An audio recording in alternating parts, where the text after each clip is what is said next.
ఏంటంటే లక్ష్మీదేవి రూపంలో ఉంటే లక్ష్మీదేవి కరుణాకటాక్షం ఇస్తుంది. గౌరీదేవి ఉంటే స్త్రీలకు సర్వసౌభాగ్యాలు వస్తాయి. ఈ వరలక్ష్మి వ్రతానికి దానికి ఉన్న తేడా ఏంటంటే లక్ష్మీ అనుగ్రహం కలగాలి అని అంటే అది చారుమతి కథ.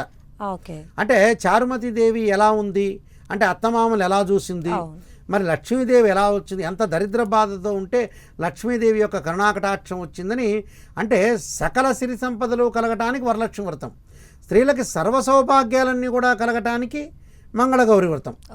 అంటే ఈ వ్రతాన్ని చేయటం వల్ల అమ్మవారి యొక్క వివిధ రూపాలు ఉంటాయి. ఆ వివిధ రూపాల్లో మనం భక్తి శ్రద్ధలతో కొలుస్తుంటాం.